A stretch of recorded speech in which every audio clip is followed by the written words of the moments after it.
Let's go to item number 2, which is a presentation and discussion item. It's a presentation by Mr. John Dance, Superintendent of Facility Services, Simcoe County District School Board, regarding the South Barrie Secondary School and Urban Design Guidelines. Now, I understand that there's a lot of interest in this topic tonight. Mr. Dance made a request to speak to the committee tonight based on the urban design guideline issue for the new school, the new proposed school down on Mapleview. If there is any discussion from members of the audience tonight, I would hope that it would be germane to this issue. I understand there's a lot of interest in another issue, but we are speaking specifically to this issue tonight. And I would ask that anybody that does speak to it speaks to the issue. Mr. Dance, you have the floor. Thank you. Thank you, Chair Brassard. I'd like to express my appreciation for the opportunity to speak to Council, this committee tonight, and to highlight for everybody the fact that we're speaking about a great opportunity for the southern portion of Barrie. We refer to it as South Barrie. It's a great opportunity and a project for our students and certainly the residents of South Barrie. Tonight we're going to be presenting the design and the rationale for the design of the school, as presented by Paul Stevens of ZAS Architects. Paul is familiar with this community, having been part of the Beanwood Library design team as the primary architect there. He will provide the rationale for this. At the Simcoe County District School Board, we envision this project as the centerpiece and really the kickoff for a new community in South Barrie. It will be existing and already in place community to the north, but it will also be the first development in the Hewitts subdivision or secondary plan. So without further ado, with your permission, I'll ask Paul Stevens to come forward, make the presentation, and then I'll be available to answer questions as well. Mr. Stevens.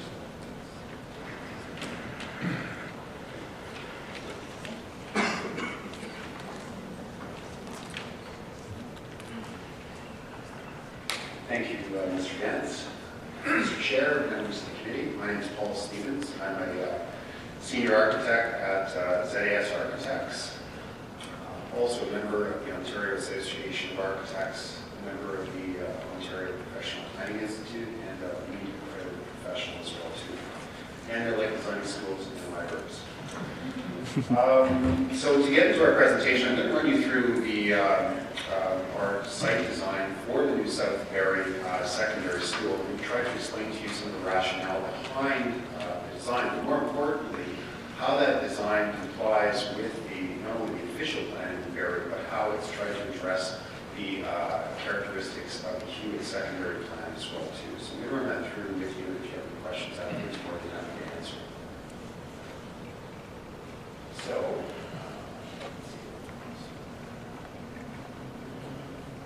So you can see on the screen, we're going to refer to our scenario view of the site. The site itself is a 23-acre site on the south side of Mapleview Drive.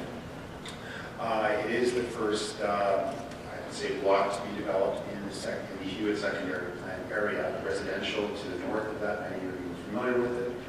And what's unique with respect to this particular site is not only the impact that it'll have within the community, but also its location on Mapleview and its relevance basically to, I would say, some fairly strong urban design guidelines within the community as well, along with Mapleview, and in relationship to its position along Mapleview and an extension of Prince William Way towards the south.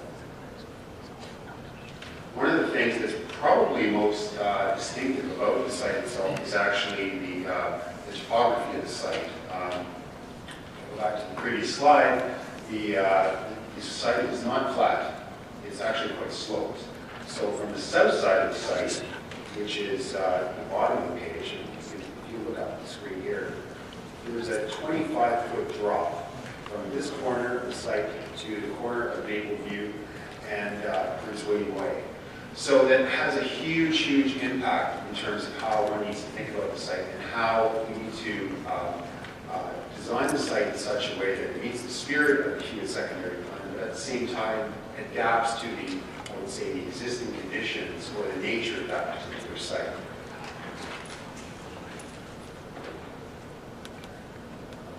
Okay, Okay, so this is the site plan as it's presented.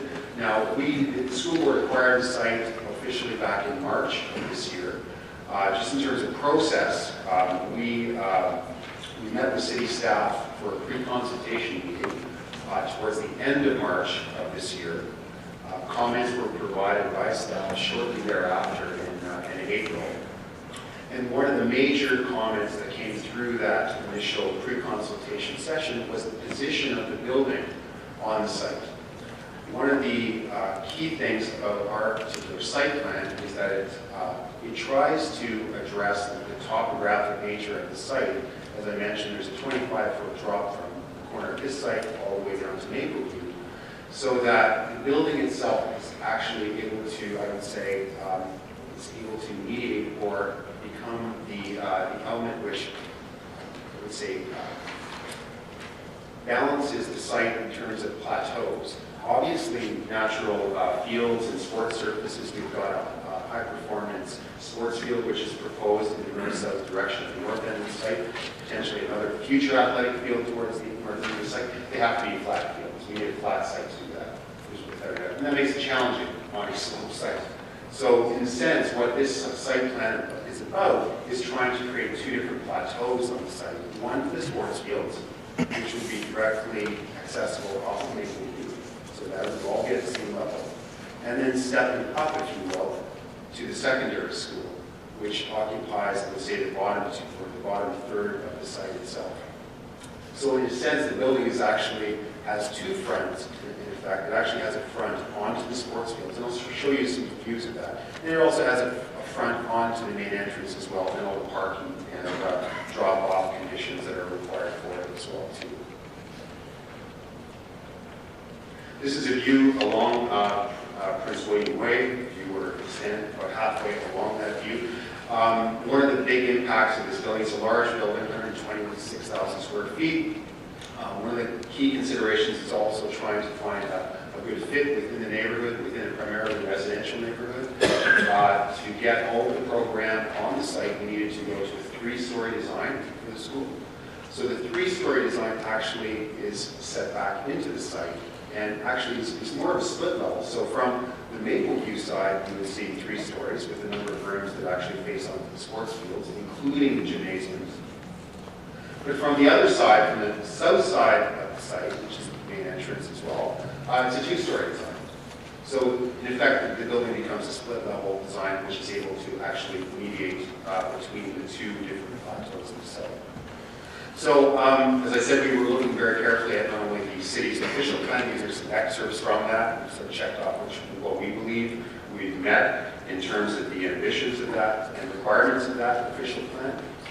Also the urban design guidelines as well too, character, distinguishable entrances, and so on. And then these are some excerpts from the Hewitts Secondary Plan as well too. A couple things to note. One of the key aspects of it is sense of enclosure to the street, building massing towards the intersection. So that's one of the comments which came out of the pre-consultation meeting. But at the same time, I'd point to the 4th point up on the screen, which talks about public open space adjacent to natural heritage systems, and as we refer to it in our terminology, a green gateway site. So this is a couple of different sections. So if you were to cut the site in half, in north-south direction, with Mapleview towards the left, the existing residential properties towards the left-hand side. The existing school site is something like this. It doesn't look like much, but it's 25 feet from the top to the bottom. So 25 feet from here all the way here. The Hewitts Secondary Plan suggests that the secondary school should be located towards Mapleview, facing onto the street, overlooking the residential properties towards the north. And by default, one would have to create sports fields at another higher level plateau, probably with parking somewhere in the middle. And really what it does is it creates an elevated platform for the sports fields and not really engaged to the street face at all, certainly not to Mapleview, perhaps a little bit more towards Prince William Way. But in a sense, it really creates a barrier between the street level condition and the sports fields, which we did not feel was a particularly promising proposition. So our proposed design is, as I described, where the building itself actually functions as a mediating device so that we can create a flat plateau for the sports fields that face onto the street, and parking towards the south and quite concealed from all views along Mapleview, and also done in a very narrow direction towards Prince William Road. So we had, this is kind of a summary of what our traffic considerations are, where one point of entry into the parking lot, servicing towards the rear. As you can see, parking would actually be quite inconspicuous towards the south because the narrow face faces onto Mapleview, and certainly imperceptible from Mapleview. On the contrary, if we were to look at another solution, which was the building on the street, likely parking coming off of Mapleview, and the sports fields towards the south, there's quite a separation that also occurs. So functionally, there's some major challenges and major issues with respect to the operation and function of the secondary school site. So this kind of summarizes as an idea. I think some of the ideas that we had when we were conceptualizing this project was that with the school site being here, as I mentioned, the natural heritage feature and the sort of dotted lines, which are quite substantial and come out right to the corner, one is able to really create a green gateway to this particular neighborhood. So rather than trying to frame views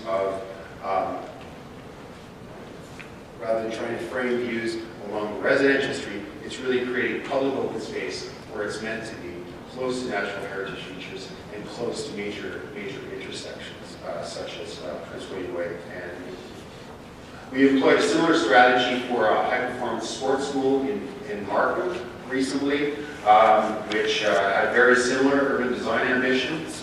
The Bill Brothers School in Old Unionville, very similar as the site plan, sports fields towards the front, school set back towards the rear of the site. The city is extremely happy with the result of that, and ultimately it's been an award-winning project on behalf as well. So this is a view looking from Mapleview towards the south. As you can see, the idea that we would have not only sports fields, but active sports-related activities towards Mapleview, and also importantly, the school itself becomes the backdrop for those sports facilities, and not a back, but really a front to that site. So finally, that's our site plan, and happy to field any questions you have. Thank you for your presentation. Question through to Mr. Naylor. Steve, Mr. Dance made the request to come before committee tonight, obviously because city staff did not, either through pre-consultation or other process, didn't feel that this met the urban design standard of the Hewitts Creek Secondary Plan. So can you just walk us through your process up to this point and how we got here? Certainly, Mr. Chair and committee members. The first, I think, opportunity that we saw the plan, the site plan, was, I think, in an informal sense, but it was dating back to January of this year, January 15th, I think it was, that staff first was able to see the preliminary concept. But the pre-consultation meeting was on March 2nd, and then, I'm sorry, the application was received on March 2nd. The actual meeting was on March 26th of this year. And I think as Mr. Dance and Mr. Stevens noted, there was formal comments coming from that meeting, and we'll be happy to share those with you if you wish.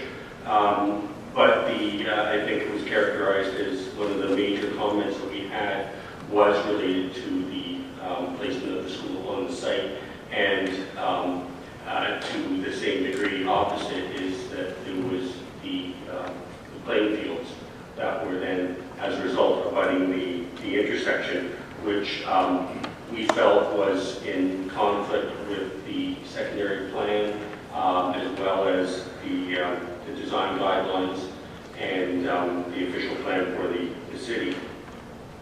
Following on the pre-consult, we also had an occasion to meet with the school board, and prior to that, we had an ability to look at an urban design brief, which shared a lot of the information that we heard earlier tonight.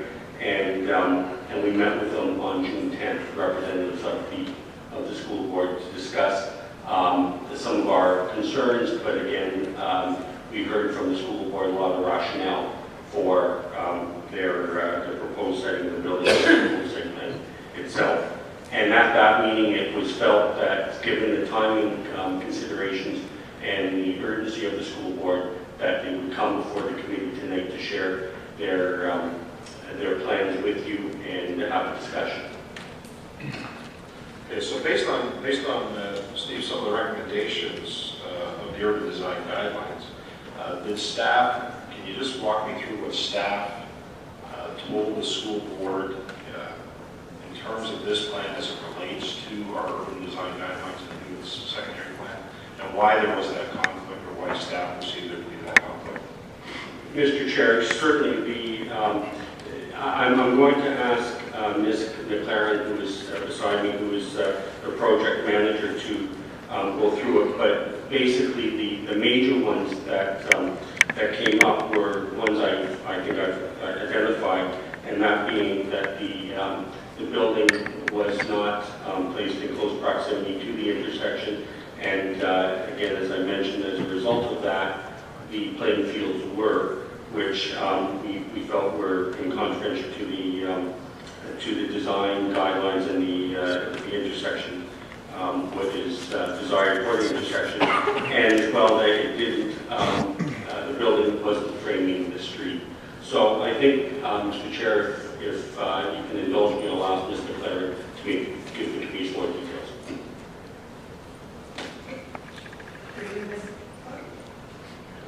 Through you, Mr. Chair, members of the committee, there's a consistent theme through the Hewitts Creek Secondary Plan with respect to urban design, and I'm just going to mention a few of them that we hear repeatedly throughout the secondary plan. So the first one is that buildings on arterial and collector should be sited and massed toward the intersection. Mapleview Drive is an arterial road, and Prince William Way is a major collector. So that's the first big one. Then it talks about corner lots shall emphasize the building as the dominant feature on the site.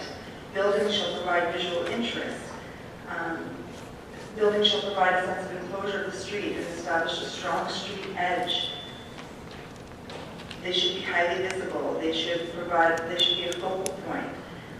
They should establish an inviting public entrance that generates with a generous public realm. Parking shall be screened from the streets and abutting residential, so with the proposal they have, the parking is immediately adjacent to any future residential. So if the building were relocated towards the intersection, the parking would be in between, it would help to screen that from the adjacent residential that's there. It also talks about all public facilities, including schools, shall be designed to create compact neighborhoods and use of joint use of buildings, parking areas, and open spaces. So we have spoken to the school board. The school board has indicated the appetite to share these facilities with other user groups. So therefore, again, if the building were oriented for the intersection and the parking put in between, it would provide more usability for people after hours that aren't just users of the school, so other groups that would utilize those facilities. So those are the policies that we reviewed when reviewing the concept plan that was provided, and felt strongly that the vision was to create a building at the intersection in this particular location. Okay, so it begs the question then back to the school board. Surely you should have known or would have known that these policies or guidelines existed before you purchased this site. So why the change now when these policies were already in existence?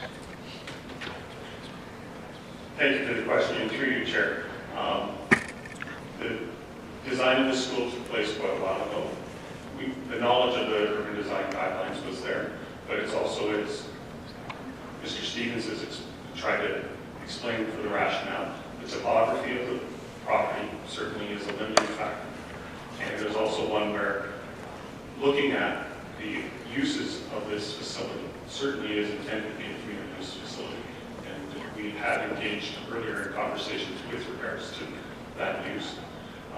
We believe that we are within the spirit of those guidelines. We understand, and staff have been working with the City of Barrie staff on this, but we are also in a situation very, we see the priority of this, and through the work of Mr. Stevens and our own staff, we see this as being, although not to the T aligned with urban design guidelines, does pay heed to it, and in fact complements. And if I can recall the chart that we went through, there was only the one area of Massing to the main arterial road that was not checked off on those lists. Now that's not full complete guidelines, but those are the areas of discussion. Okay, thank you, Mr. Gantz. I'm going to have some more questions later, but members of the committee, any questions at this point? Doug? Sergio? Go ahead, please. Thank you, Chair Brassard. Mr. Gantz, you just said a statement that the board's policies aren't in line with the city.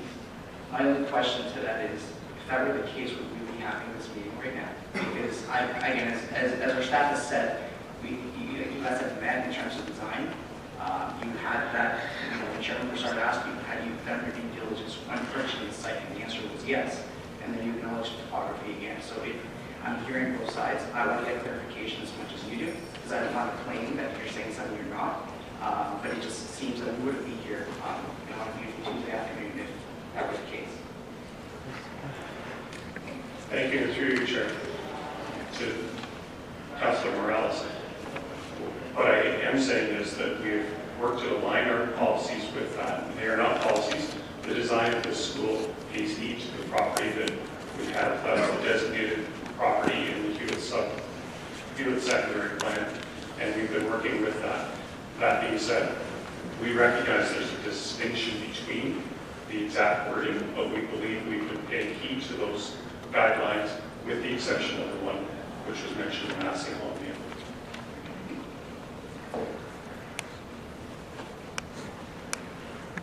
When it comes to planning, I'm not a planner. I really have to take staff's word in on a lot of it. And I have to, it's technically not in our word. Councilor can't join us right now, so the councilor of the adjacent neighborhood, I really do feel that there's a mandate for me to speak to it a lot. We just went through a development application in my ward on Yonge Street, and a lot of what happened with that is the intensification guidelines were not met. They just simply weren't there. And they're not comparable cases. That was commercial. This is for school. But a lot of the same cases were made. We bought the land. We were under the presumption. We looked at comparables. It was going to work out. Staff communicated. We had a piece. And then we went to council with a budget. There's a reason why these guidelines are put into place. These are main corridors. We're not dealing with old lands in the north end where it's infill and it's getting created. We really have a chance to get the design right and get the growth right.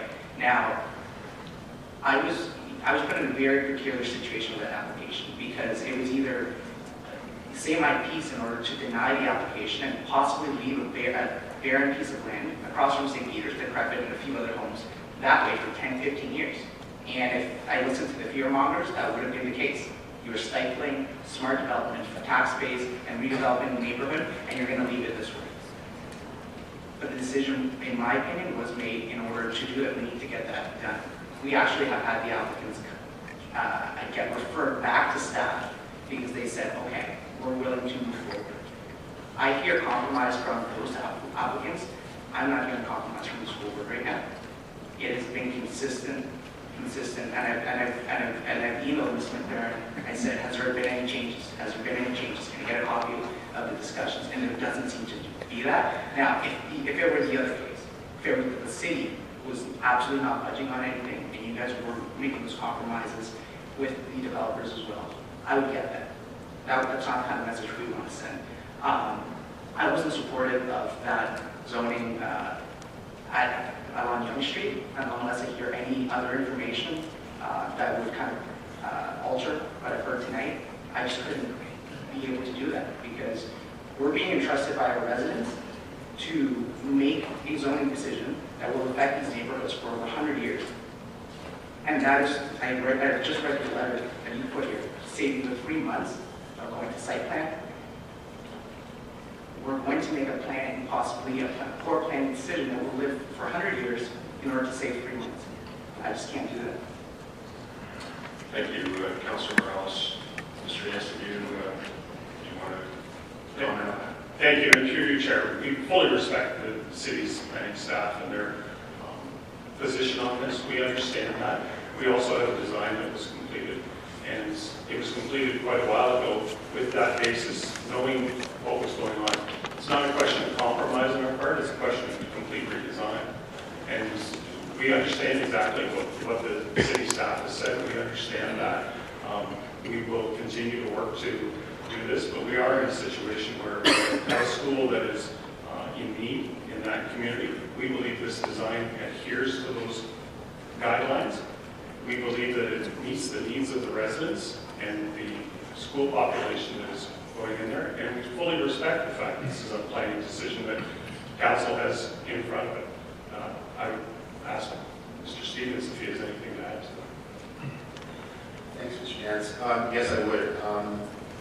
Certainly the secondary guidelines for Hewitts Creek are important, but at the same time, they are guidelines in terms of how they are applied. And that's what we're talking about here today, how you apply those guidelines to get the best possible build form, the best possible site plan, the best possible site fit as it relates to this particular development. And I think I tried to present to you today that although the guidelines are very clear in terms of what they're spelled out to do, they are not the right fit for all checks in those boxes, in particular the position of the building. And what gets created out of that is a building which faces the street, absolutely, frames the corner, of course. But at the same time, what happens to the rest of the site? What happens to the actual functionality of the site in terms of creating fields up in the air within split levels? I've worked as an architect and planner across Canada in many jurisdictions. These planning guidelines are certainly valuable in terms of setting out certain priorities to support municipalities, but at the same time, I believe they need to be adapted to get the best possible design, and that's what I believe we've done with this particular design. Councilor Morales. Mr. Stephen, right? Stephen. I just want to, again, nothing against your design itself. I actually want to commend you on the work you did with Main Street Library in Ward 9. One of the things I do want to speak to is, don't get me wrong, I personally don't want to be against this. And I have to speak to this factor, Chair Brassard, because of the situation, because our feet are up against the fire in terms of the timing. And that is because of the, I don't want to say possible closure of another school. That is putting a human element to this closure. It's not just about architecture, design, and building. We've got thousands of students who are going to be shuffled somewhere. And staying on touch with the new proposed South End High School, I do sympathize, but this is the 11th hour, right? This is not something that Barrie Central, the closure of Barrie Central, the opening of a new high school, I believe you guys secured the funds from the province in 2012. The closure was being discussed around 2009, 2010. This is not something that kind of just came, to the table a couple of weeks, couple of months ago. So, with all due respect, the lack of planning on behalf of the school boards does not necessitate a forward planning decision on the cities. Thank you, Councilor Morales. Councilor Khan. Thank you, Mr. Chair. Real quick question, actually, Mr. Stevens. Ballpark, whether it's percentage or whether it's dollar figure, it comes down to the fact that the topography's gone in the way of the budget, is what I'm hearing. What would it have cost you to grade and put it the way that the city had indicated is more compliant or in line with the guidelines? We didn't actually do a costing of that, I guess, the comparators between the two options. I guess experience would be substantial, just because you need to create something which is freestanding, rather than let the building do that work for you, which you need to build it anyway. It would be premature for me to really assess the number, but it would be substantial. Thank you for that. Further to Councilor Morales' comments, I'm not an emphatic one bit, to be quite honest with you. for me, it's one thing to hear somebody say things are done in the spirit, or it's done with the design in mind and the guidelines in mind. As far as I'm concerned, the building's in the wrong spot. According to the guidelines, the fields are in this wrong spot. The guidelines, the parking's up against the houses with very token amount of buffering, to say the least. It's not within the guidelines. I'm waiting to see something that is within the guidelines. I don't see a single thing in there. So as far as I'm concerned, it's not there. The question that I have as well is what percentage of high school students are bused versus dropped off?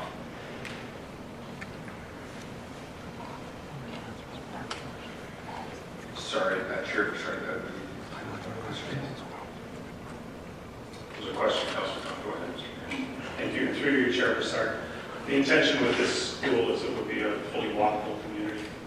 The walk zone is 3.2 kilometers. The attendance area for this school at this point to the north extends just to the Algonquin Ridge area, which goes up to Woodstock Road. Thank you for that. The reason I asked the question, sir, is that in the page 9, it highlights an area called an incidental drop-off zone. Is that, just I'm trying to look at the red hashtag or hash line there, is when I look at the overlay, the red hash mark is sort of delineating the future Prince William Way extension. Is that correct? Yes, that is correct. So, thank you. So, by my understanding, the drop-off zone is actually on the city street. Is that correct? Through the chair, it is called an incidental drop-off. It is not a formal kiss and ride, which is what we do in many of our schools. It is a secondary school. So the intention of this illustration is to say that the parking will be taken away from the potential parking on the street will be taken away from the intersection of Prince William and Mapleview in the proposed design on Prince William. The other incidental drop-off area you can see on the same map is Mapleview. If the building is up towards Mapleview, people will be attempting to drop off students there. That's why it's called incidental. It's not part of our formal design, but we know the behavior of people dropping children off is to find the quickest path to that location. Thank you for that. I appreciate it, Mr. Chair. Through you, if I might, to Mr. Rose. A couple of weeks back, we had a discussion, and granted it was with regard to elementary school design, parking lots, drop-offs, whatever you want to call it. My concern here, and I can tell you I certainly wouldn't support with the came up at council, is that as far as I'm concerned, they've got the acreage, build it into the design, don't put it on our streets. We have enough challenges with people taking the law in their hand and as drivers determine what they feel is safe. Certainly when the school boards put pylons across the front of the driveway saying, have your accident out on the city streets, not on our property, it doesn't fly very well with me. So I wouldn't support that myself, and I was curious why that wasn't built into the design. Incidental or not, high school-aged children or not, if they're getting dropped off, don't do it on the street, do it on school property. And I'd like to see that built into the design. Can you comment on that, or maybe Ms. McLaren through the design process? Mr. Chair, if I might, Mr. Rose may want to comment after me, but this application has just been formally submitted as of Friday, and I apologize, I should have mentioned that when I was running through the chronology. So it hasn't been formally circulated, so Mr. Rose will have seen it prior to tonight, which I think he was just handed a copy. So, but I was at that meeting as well, and I understand the concerns, and we've certainly tried to address that through the design circulation, get comments from the other departments in the other design. Thanks, Mr. Chair. That's it for my questions. I think we figured out where I am on this, although I'm not a voting member. Thank you. Thank you, Councilor Khan. Councilor Shipley, you have a question? Yeah. Thank you, Mr. Chair. I've been listening for a while, and I have to admit, I don't have as much of an issue with it as everybody else does, but I need to ask some questions. Maybe I'm just not seeing something. I heard the reasons why. I didn't actually. I heard that you want the building near the front of the road, you want it on the corner. Why? Is it just aesthetics? Is there a reason? What I heard all those list of things. I'm sorry, I don't know your name. I should talk to her to know you. So can you explain, I heard those, that you want to be in the corner, you want it in the front. But I didn't hear any lines. Can you just explain that to me? And I agree, because what Councilor Morales said earlier, we're not planners, so he gave us a little, but I actually need the whys behind that to start formulating the opinion. Through you, Mr. Chair, to Councilor Shipley. The reasons for locating buildings towards intersections and massing there is to provide pedestrian-friendly transit-supportive communities, and that's where we're going. Like Councilor Morales had mentioned, this isn't Old Barrie. This is New Barrie is going to be more dense. The configuration of the lots is going to be different, and the intent is that it would be a more urban environment, and that these areas are transit supportive and pedestrian friendly. So bringing buildings to the street makes that more feasible. You guys are the planners, you're the experts, so I'm sure you have all the studies to back that up. And just think, to me, the corner is the busy spot. Sometimes I think you want to wait a little bit rather than having the entrance to the school right there on the corner. But so I've got a couple comments, and then I had some questions there. And I'm doing a lot of listening to both sides, and there's a lot of passion on both sides, which is interesting. So I myself, I'm not as stuck on this as a lot of people are, probably surprisingly, because I think everybody felt it was going to be pretty strong one way. I hate to quite often agree go against staff because they're the ones we have to rely on, but I'm not seeing this. I mean, when I would drive by here, would I rather look at some nice greenery or the parking lot in the back of the school? I don't know. I think I would rather look at some greenery when I drive along.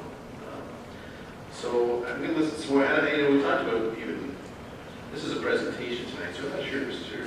Chair, what are we trying to come to tonight? Well, I think eventually where we're going to go, we're either going to make a recommendation back to staff. I think it's the school board's intent to come here. There's clearly a conflict between what our planning staff is dealing with as it relates to official plan policies and urban design guidelines and what the school board is requesting. So this passionate talk about urban design guidelines and official plan policies, I think staff will be looking for some sort of direction out of committee tonight that we can bring to general committee for a recommendation to council. So that's where we're going. But I do know that there is at least one speaker tonight that is representing the Hewitts Creek landowners. I think if the council will indulge, I'd like to hear what Mr. Duhamel has to say. He's made a request to appear before the committee on this issue. And so, Mr. Duhamel, I'd ask that you come down now.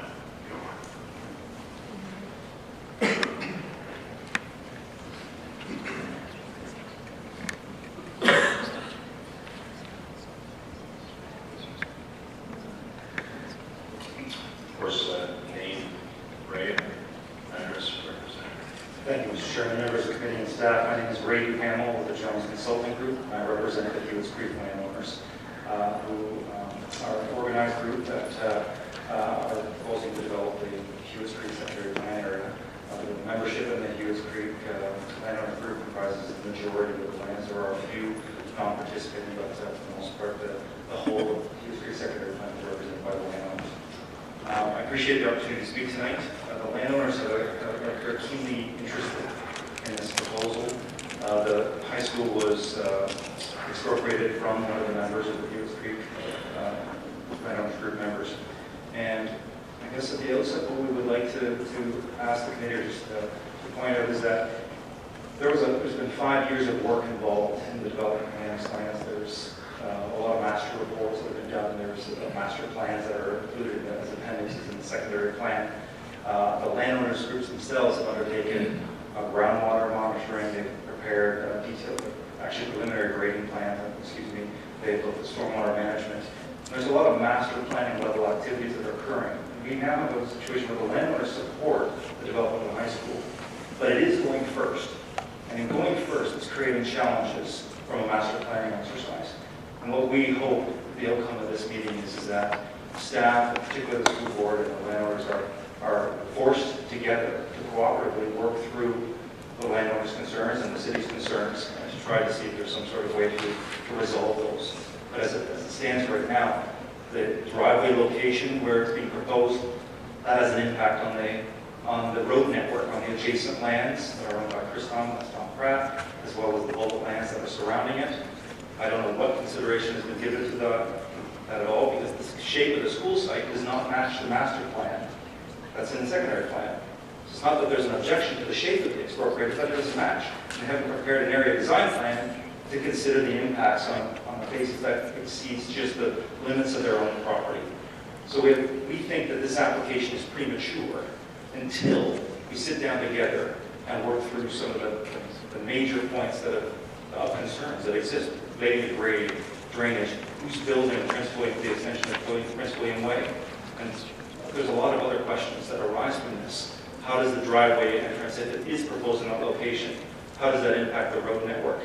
And that's the first part of this equation. The second, going down to their design guidelines. On this point, landowners are in full support with the comments that have been made by staff. There are numerous references, not just a couple that have been made tonight, numerous policy references, not just guidelines. And I think that's a clear distinction. There's been suggestions tonight that guidelines are just guidelines and we can follow them, but we can't. I'm looking at it practically in a couple of ways. I'm the group planner for the Hewitts Creek Landowners Group. I'm also a consultant that represents private developers in town and doing developments. So is it an excuse now that we can just say the grading is challenging, let's push all commercial buildings to the back? Because if that's the acceptable response, then what happens when the developers call me and say, well, the school board did it, so can we do it? And that's the reality of what we're faced with. I would share with you that Brian Richardson is the group engineer for Burnside. He's with me tonight. He's looked at the grading on the site, and we will respectfully disagree with the comments that have been made by the school board this evening. We do not feel that there's any impediment to placing the building near Mapleview Drive based on the current grades on this site. Brian Richardson has extensive development experience and design experience in the City of Barrie. So I think the engineers need to sit down together and try to look at some grading issues and look at how the site can be designed. And quite frankly, I think a redesign of the site is necessary. And it's no different than any other development application that's submitted to Barrie. There's many times they've been submitted and large changes have to occur to a site plan that's come in. Buildings get reconfigured, locations get changed, parking lots get changed. That's part of the process. It's not an exception to the rule. It's part of the regular development process. Excuse me, sorry. Even going through that, so the Barrie official plan talks about the placement of that building near the road. Even if they relied on the town of Innisdale official plan because the secondary plan is not in effect, it has numerous policy references about bringing the buildings closer to the street. The draft guidelines, urban design guidelines, and sustainable guidelines for Hewitts Creek encourage the building to come to the street. The Hewitts Creek Secondary Plan contains about 5 policies that speak to bringing the building to the street and creating a strong streetscape presence. I even had to go back and look at the 2007 City of Barrie Urban Design Manual, and it even says to bring the buildings to the street. So I strongly urge the committee to consider that this is not just a brand new, let's do it today. It's been a slow build in Barrie since going back to 2007 to design sites in a different way. 2 other comments I have for you to keep this very short is cost sharing. The landowners there's a lot of expense to develop along the secondary plan area. What's the servicing scenario, the grading scenario is going to impact the overall grading plan for the Hewitts Creek plan potentially. Where's the ultimate stormwater management going to go? What's the ultimate sanitary sewer that they're going to use? There's a lot of cost sharing items, and the landowners are obviously very interested because they're footing the bill. They want to know what impact there's going to have on on the plans and the development that they're responsible to do. And if the school board is going to temporarily use some on-site storm detention, and long-term is going to go to a pond. What's the impact of the pond? What's the impact of the sub-watershed impact study that we have to develop, that we have to prepare prior to any applications being submitted? What low-impact development options are being considered as part of the development of this site? I don't know what those are, but we would like a copy of the detailed design drawings. We'd like a copy of the reports. We'd like that include your design report. We'd like a copy of the functional service report so that we can review it, because quite frankly, the Hewitts Creek landowners are the ones that are going to be impacted the most by this, not from an aesthetics perspective, but building the rest of the infrastructure in the secondary plan. It's a major concern to them. And lastly, if you're going to be first in a secondary plan area, that's fine. But we think that there's enough challenges and complications with the site that we would ask that council to be the approval authority of this. And that's our formal request. And we want, right now, site plan approval. I've seen Arif Khan say, what am I saying? I'm being more clear now. So right now, staff are delegated site plan approval. We would ask that council be the approval for site plan in this particular case, because there are a lot of challenges that must be worked out. So in closing, Mr. Chairman, Brian Richardson is here from an engineer. I don't think we need to get into an engineering debate tonight, but if there's any specific questions that you have of either myself or Mr. Richardson, we'd be happy to answer those. Thank you, Mr. Duhamel. Mr. Dance, I'm getting the impression from Mr. Duhamel that you haven't spoken to your neighbors about this, about the changes that you're now requesting council or this committee to make recommendations. I mean, how come you guys haven't had this discussion up to this point? Through the chair, meetings have taken place with landowners that are fully aware of the design, almost a year ago. So our design has not changed. The size of the property has changed a couple of times as we've acquired the property. But the site design that we've been working from has not changed. And if I may, page 1 of the urban design guidelines does say that they are flexible. We fully respect the city's position, the staff's professional opinion, other planners' position, but they are intended to be flexible. And that's what we came here tonight with regard to, and the site plan application has been submitted, so we can be reviewed by staff, and we can work with them. Okay, thank you, Mr. Dance. Any questions of the committee? Councilor Shipp. Thank you. Ray, sir, Mr. Duhamel. Questions for you, and I didn't write my notes quick enough. You said at the very beginning, because I lost your point, I wanted you to explain that more. You mentioned something about matching, so the plan didn't match or the site didn't match. Do you know what you said at the beginning? Can you explain that a bit more, sorry? Yes, I don't know if anybody has the ability to put up a copy of the master plan from the secondary plan, but there's a appendix 9B in the Hewitts secondary plan provides a master plan that shows the layout and configuration of community facilities, roads, and that basically how the road network and everything is going to lay out for the secondary plan. Actually, it sounds like so much.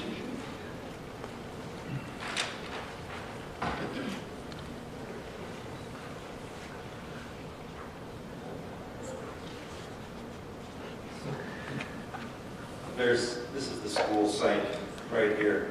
If you look at the shape of the school site in their master plan, it's in a different configuration. It's in an east-west configuration, and the land that they expropriated is in a north-south configuration. The landowners are taking no issue with the shape that's been taken part of the expropriation, but the point is that there's been no broader consideration about from an area design perspective. There's policies in the secondary plan that say if a developer is proposing development and it's not consistent with this master plan, then an area design plan must be prepared to ensure that things like cross linkages, road networks, other land uses are all appropriately considered. I don't know that this has or hasn't been done because I'm not privy to exactly what was submitted as part of the site plan application. I'm sharing with you, Mr. Shipley, that the landowners are concerned. Thanks, and that explains that. I didn't know you meant that, so that's good. Better, at least. Could we go back to the other that we had up there? Sorry, Don. The pictures of the site. Perfect. Thank you. My first question was going to be what you were done speaking to. I agree with the chair. It didn't sound like there's been a lot of communication. And I know Mr. Davis said there hasn't been some. Obviously, it sounds like there hasn't been enough. No blame. I'm just saying, I'm hearing one side saying that they need some more input, so that just sounds like there has been a lack of dialogue. I don't know on whose part, it's irrelevant. I mean, is the issue now, are we to the point where the timelines aren't to allow us to go back and have, the three groups, the landowners, the Hewitts, the city, and yourselves, sit down and try and work something a little more amicable? It's going to work for everybody. I mean, everybody just sitting here drawing their line in the sand, no one's going to cross or get done. Is there still the timeline or chance to do that, or are we past? I know you guys need to know this at a certain date. Is that what's posing part of the issue now? Yes. Through the chair, we received funding for this school in January 2013, well over 2 years ago. We recognize this is Hewitts Secondary Plan. It is new to the City of Barrie Annex. Our original date was September 2016. We believe we've been patiently working through the processes that are in front of us, and we've been striving to reach the date that we've been assigned by the Ministry of Education. The Ministry of Education does not give dollars freely for schools in this environment or any environment. We create a business case that's using city data, county data, populations of students. We have the students in our schools now, and we believe it will be filling up very quickly. Is there a priority for this? Yes, there is. If I could speak to briefly the orientation of the field or the site. If you look, we have playing fields on there. Years ago, playing fields were set up east-west. They created issues.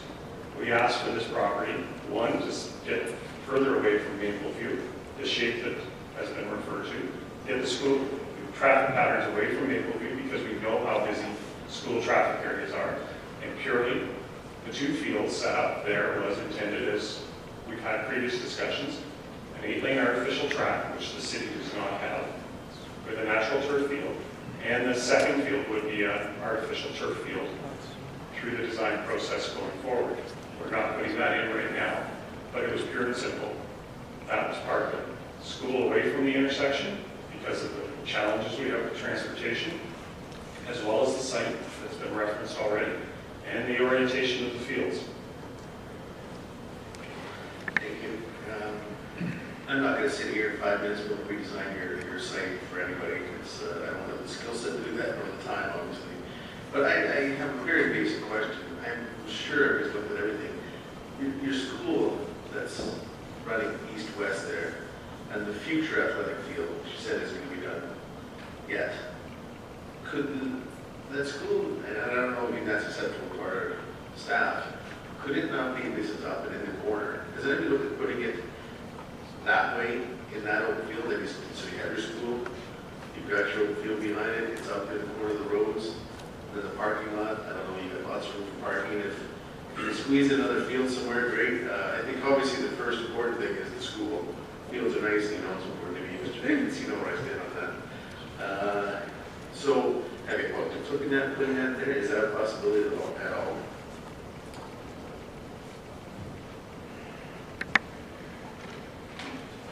Through the chair, it could be anything is possible on a site, but the challenge again is the topography, and what is proposed through our design right now is a 3-story building that really looks like 2 from the outside. That would mean we would be working up the slope in the building.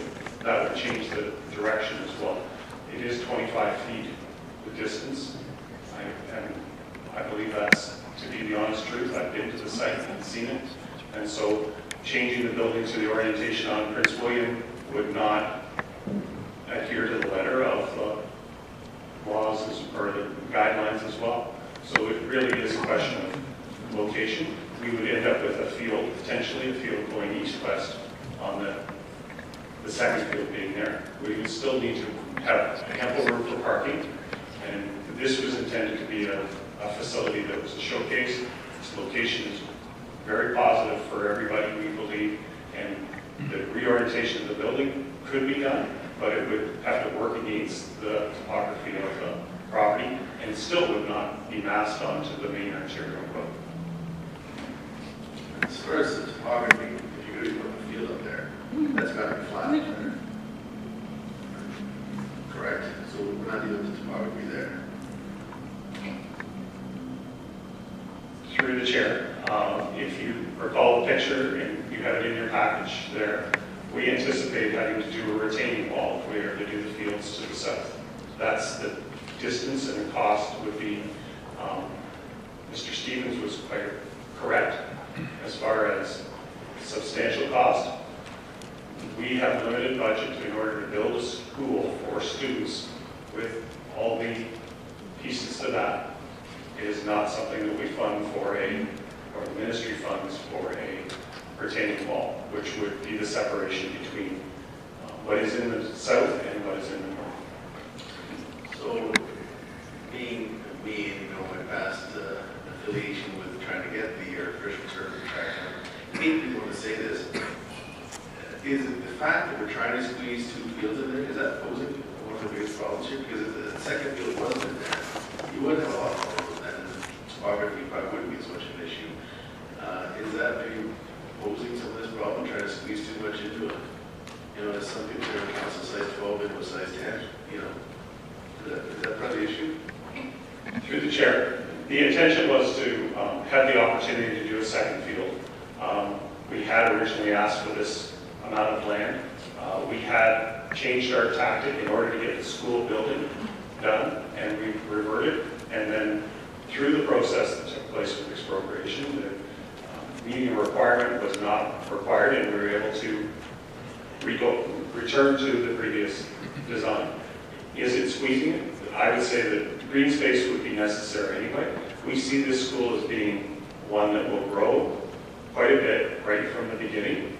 Our funding for this is slightly over 1,000 students. We believe it will be filled very quickly. Administrative education funds based on what we call bums and seats. The students that are there, the students are already in our 3 feeder schools now at Algonquin Ridge, Hewitts Creek, and Hyde Park to fill this school within 2 years. That doesn't change our funding allocation. We need to consider what the future would be for these students going forward, and that's what our main intention is, to serve this as a community space, which we need more green space in any of our municipalities, for the city, but also for our students and their use. Well, Grayson is kind of stamped that, the idea I came up with, and it's not rocket science, I just put the thing, the space that looks square to me. Is staff, am I way off base on that? Is that something that you've looked at and discussed at all? Through you, Mr. Chair. No, we have not discussed any specific alterations to this. We've talked in generalities, and we're always open to talk about different options. Certainly, we welcome that opportunity, but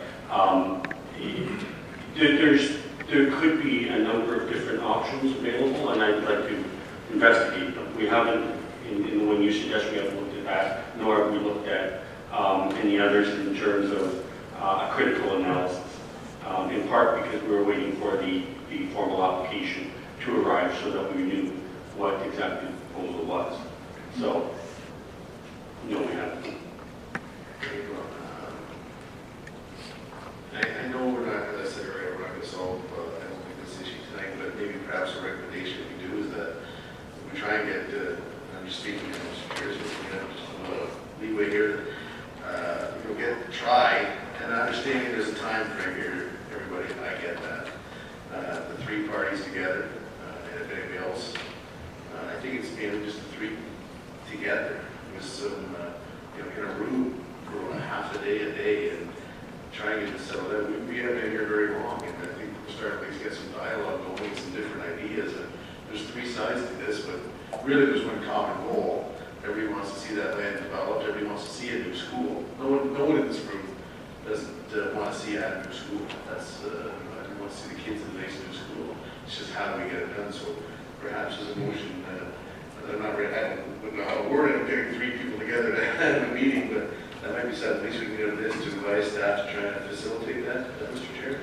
And that would probably be a good start, Councillor Shipley. I would agree with you. We've got effectively a Mexican standoff here between the city, sandwiched the school board in between, and the landowners. And I think there needs to be further discussion. I don't think if it's the intent of the school board to get any direction from this committee tonight, my sense is that it's not going to happen.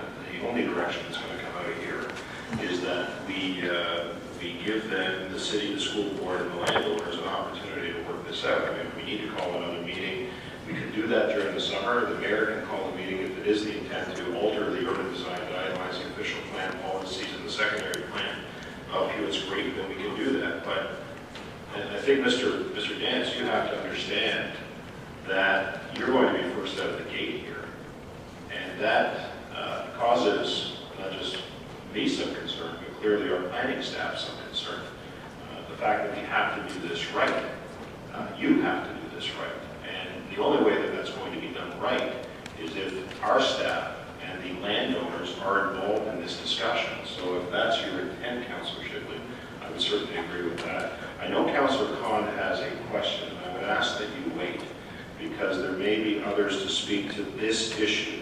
And I want to say it again, we're talking about this issue, we're talking about official plan policies, Hewitts Secondary Plan, and the Urban Design Guidelines as it relates to this particular proposal. Is there anybody else that wants to speak to this? I see 2 hands. And I will go with, I can't even say which one went up first because they both that was a tie. You guys want to rock, paper, scissors? The gentleman sitting down, if you don't mind, please. Yes.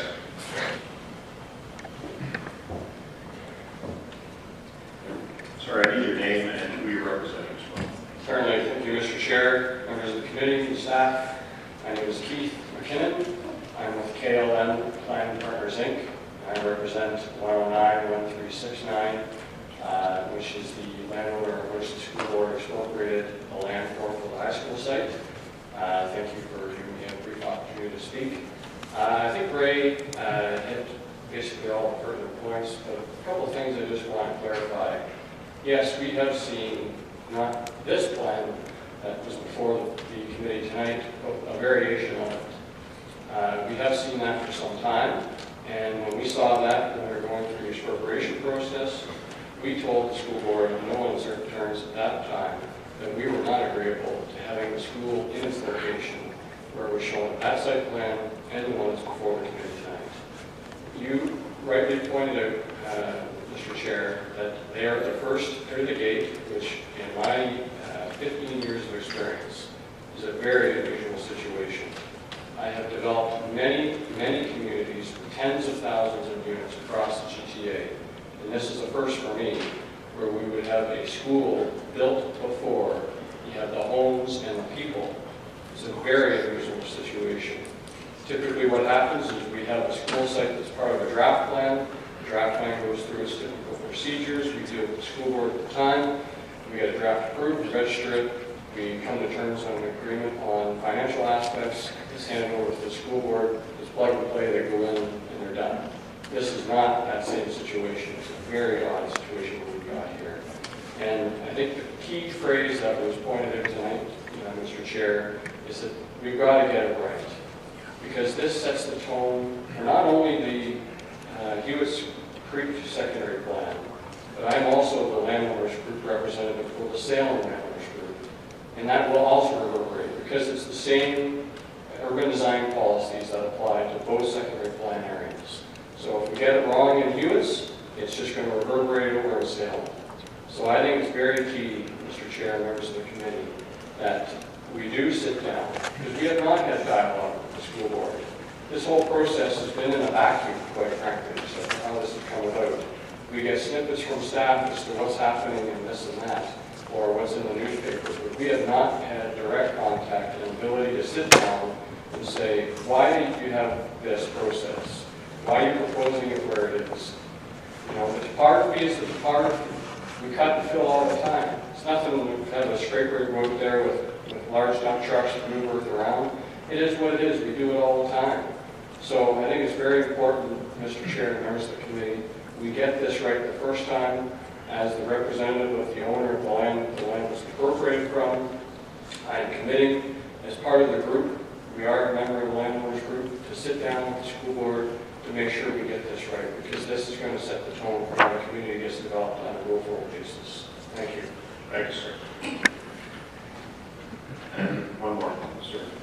I need your name and who you're representing. Again, remind you that your comments should relate to the official plan policy, Hewitts Secondary Plan, and the Urban Design Guidelines as it relates to this particular site. Absolutely. Thank you, Councillor Brassard and committee. My name is Travis Doucette. I'm a resident of the City of Barrie and a local educator. And I just wanted to add to some of the comments that have already been made. My comments will be brief. I just have a statement I'd like to read. Much of it has been said already. It's completely inappropriate for the school board to be requesting special dispensations tonight. Barrie's urban planning guidelines have been firmly established, and it's imperative for the integrity that these guidelines are applied to all developers that want to develop in the city, including the school board. And the school board hasn't been asked to abide by the spirit of the guidelines. They've been asked to abide by the guidelines. That's why guidelines exist.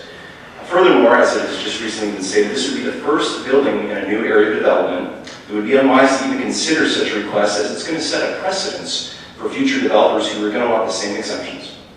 The school board has been fully aware of the building bylaw requirements. They even admitted that tonight, since it authorized the building the school in the South End. And all along they've had access to the City of Barrie's building expectations. Yet they hired their architects, their designers, and their experts and created a building plan that has failed to meet the requirements.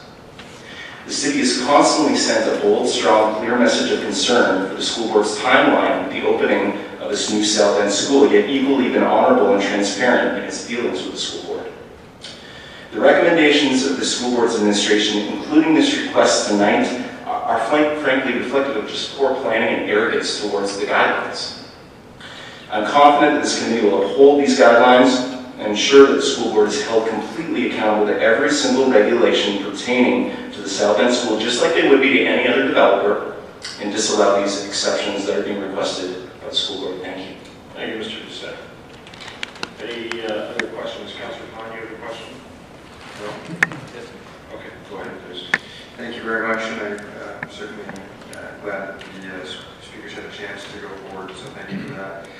I do have a question, if I might, just came out of the follow-up dialogue in the last few minutes to Ms. McLaren. Sorry to keep putting you on the spot there, but do you have any data with regard to what the minimum distance for a parking lot outlet onto a artery or collector is from an intersection? Because that was one of the concerns that was raised in some follow-up discussion. I believe it was by Mr. Dan, but I'm not certain. Through you, Mr. Chair, Councillor Khan, perhaps maybe Steve Rose could answer that question. Good call. Through you, Mr. Chair, Councillor Khan. When we're looking at driveways from a major roadway, we're looking at 70 meters distance. But it may be further discussions whether or not it comes back that maybe traffic signals required at the entrance to the school, but that being necessitated where a further spacing from you. If I might follow up, Mr. Chair, sir, when you reference traffic lights, are you saying traffic lights at the access point to the parking lot or traffic lights at the intersection? Looking actually to the school. Excellent. In the page 9, I think it was, sort of preliminary drawing that was decided against by the planner and the school board. They had actually an access point going on Mapleview Drive East. I was curious, do you have the drawing in front of you? Oh, there it is. I was curious about an access point, if that original plan had gone through, an access point on the Prince William Way out the west side, sort of called the southwest corner. Would that have, theoretically, I don't know what your, I don't know where your legend is in terms of meters. It says 220 meters. So theoretically, I'm guessing it's about 150 meters from the southwest corner to the intersection.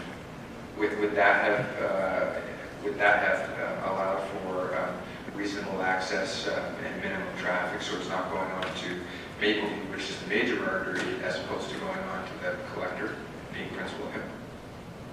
The question being, would it have been a satisfactory distance considering the volume of traffic that the school board was concerned about? Or would it have been an acceptable distance to have traffic leave the parking lot onto the collector as opposed to Mapleview being the arterial? I think we would have to review the traffic study, the traffic impact study that comes back, so we would be able to gauge how much traffic, whether or not there's turning lanes. We would have to look at sort of the traffic impact. Thank you. So given that 90% of the student population was going to be walking, I'm presuming it's administration and teachers that would have been in the parking lot. I was just curious how much traffic really could have been generated, but I'm not, again, the planner, so I leave it to you to look at that, if I might. I have two more quick questions, Mr. Chair. One is to the landowners representative, whether it's Mr. Duhamel or Councillor Sutton. Mr. McKinnon. Let's go with the school board first. Where are the portables going? Because there's going to be portables. We all know there's going to be portables. So where are they going?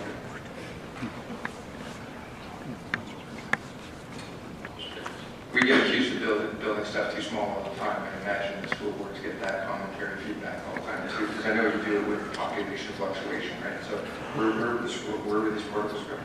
Thank you. Through you, Chair Brassard, to Trustee Khan, or sorry, Councilor Khan. I've got portables would be located on the southern area here. You can see the small rectangular boxes that are outlined there. Gotcha, thank you. That's a beautiful segue into my question to the development community representatives. Pardon me? Yeah, just out of curiosity, and whether maybe both of you want to approach, I'd appreciate it. I know, Mr. McKinnon, you say you represent the landowners backing onto a field versus backing onto a portable or a parking lot where there's 1,000 students.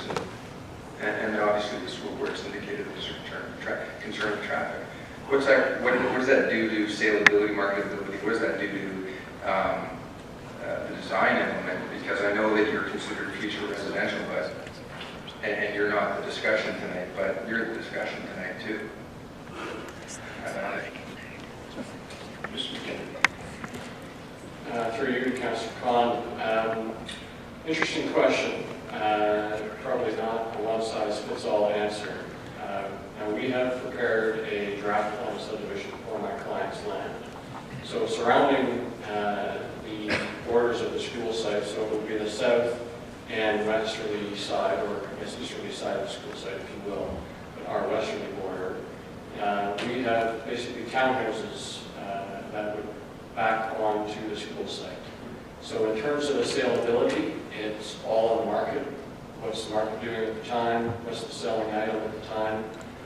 In terms of its ability to sell, typically builders are able to get a bit of a premium back on the school site because it's not having a neighbor, call it, or another residential unit, if you will, in behind it. So that's typically what happens, is you might have a bit of a premium, depending on some situations, but that's typically in the past is what we've seen. Mr. Chair, you're obviously going to cut me off where you want to, but if I might just be a little bit more blunt, if you had field out of the back view of your neighbors, or if you had portables and lots of rambunctiousness going on before or after school hours, cars, people making out in the parking lot behind, or firecrackers getting lit off, and I have school in my neighborhoods too, we know what's going on. I'm just curious, if you had a field where people might be walking their dog, and I know they're trespassing and whatever else, or if you had portables in parking lots, what would residents prefer? Well, I would think they'd probably prefer the field. Sorry, that was an obvious softball, sorry. But I have to ask it because it hasn't been stated in the record, and that's just my opinion. I'm thinking about what people are going to be looking forward to. People are going to be looking to this council to say, what in the world were you thinking? You're speaking to the principles of good planning. Thank you. Councilor Shipley. I know Councilor Shipley has a motion, so I'd like to put the motion on. Yeah. I know Councilor Shipley has a motion. They like to put the motion on the floor. We can have any discussion of the motion. I think we've heard enough from the representatives of the city, the school board, landowners, and other interests. I'd like one more quick question, Sergio. Is it related to this issue? Thank you, Chair Brassard. To Mr. Dance, what's your plan B? We've talked a lot, again, Councilor Brassard has talked about drawing the line in the sand, all the parties are here. What's the plan B? Just based on the timelines, I haven't heard that, and I think we need to hear that. Thank you. Through you, Chair Brassard, Councilor Morales. The circumstances are such that the Ministry of Education is our sole funder for this. They have expressed already an interest in as to when the dollars will be spent. we will have to go back to them if we have to go towards a full redesign and see whether there are funds for that. But other than that, the plan B is not to incur more costs, if at all possible. But if the working out of this is to do that, then that's what we will go forward. I would say that we'll have to go back and apprise our board of trustees as to the direction, and certainly senior administration speak about that. Our goal in this, all of this, is to provide the best education for the students in the south end of the city, South Barrie, with a brand new school which is funded and fully justified, and that's what we hope to do. If it is not taking place in the short term, and we have to go to a full redesign, then that delays the opening. That does not change other plans in the works. What does that do to pupil population in the area and the surrounding area and your other school networks if there is a delay?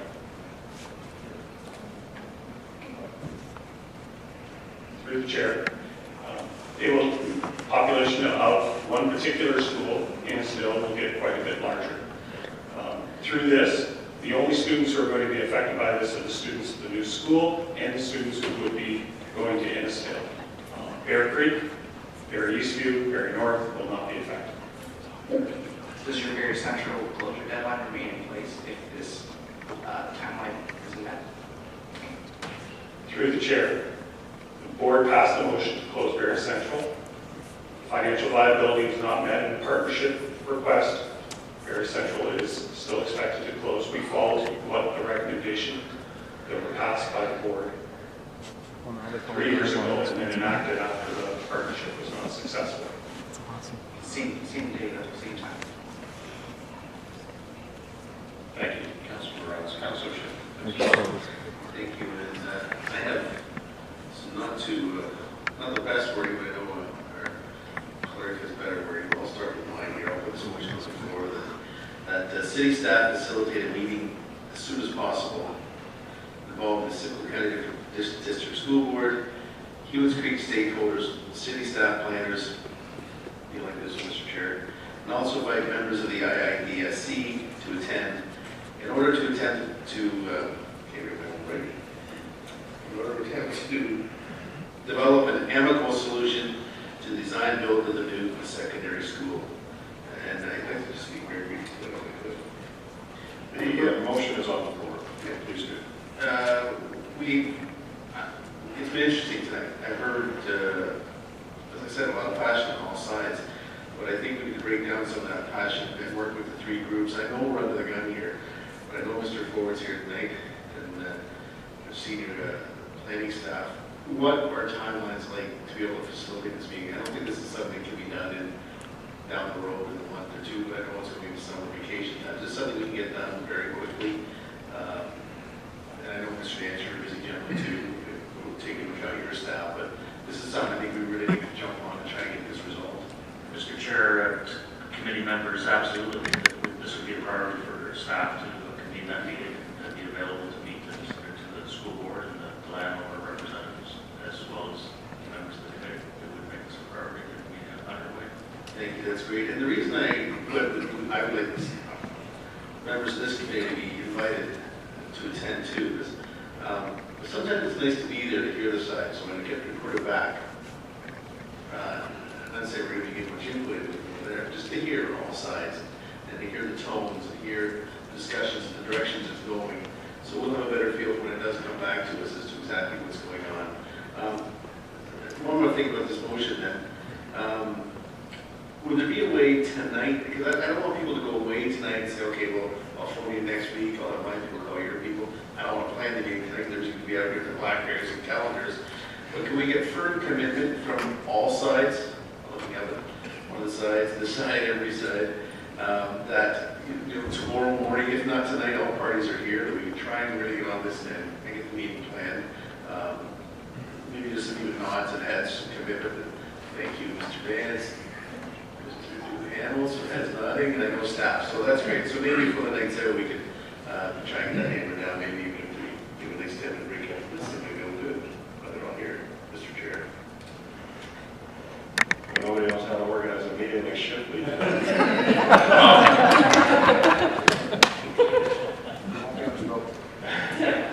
There won't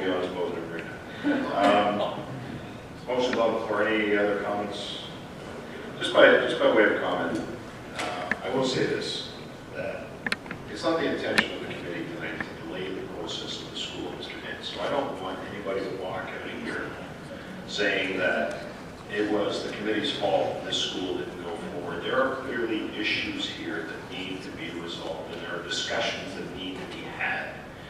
We are not going to sit here as a committee and make a recommendation to our council to change the urban design guidelines, the secondary plan guidelines, the official plan policies, unless there is wholesome discussion among all parties concerned. Now, Mr. Duhamel, in my opinion, presented the most compelling argument tonight to this committee as to why you need to have some discussion with not only the landowner group, but also our city. So I don't want this to be political. I don't want anybody to walk out of here saying that it was our fault that the school got delayed. I want to make that very clear, because we are in a position where that could happen. So let's get to the table, like Councillor Shipley said. Let's discuss it. Perhaps, I know you didn't make it clear in your motion, but in order to expedite this, I know that there may be another meeting with McAlpine of General Committee at some point in July. It's up in the air. I just want to know if you can clarify that. Currently, at this point in time, there's a potential meeting for Barrie Hydro Holdings Inc. In July 13th. At this point in time, there isn't a meeting scheduled for General Committee. So I will speak to the mayor, and if in the short period of time that we're looking here, that a discussion occurs and that meeting does occur, then perhaps we can extend a Barrie Hydro Holdings meeting into a General Committee meeting that night. Because I don't want to delay time on this. If there's a resolution that can be had, and there is an opportunity or a request to deal with this issue, then I will make sure that the mayor calls a meeting in General Committee and we deal with it. But I want to make that point very, very clear. This is not our issue. This is not our issue in terms of delaying or trying to delay this school. We want to make sure that we move forward, but we also have to get it right, because we have a responsibility to the people that we represent. And among those are the landowner groups and the residents of the city, not just now, in the future, to make sure that we have good planning in place. And I know I've been fairly consistent, contrary to some concern, even in my ward on some of the developments. And the principles of planning, official plan or otherwise, are very, very clear. Provincial planning policy is very, very clear on how development shall occur. Sometimes we go contrary to what people say.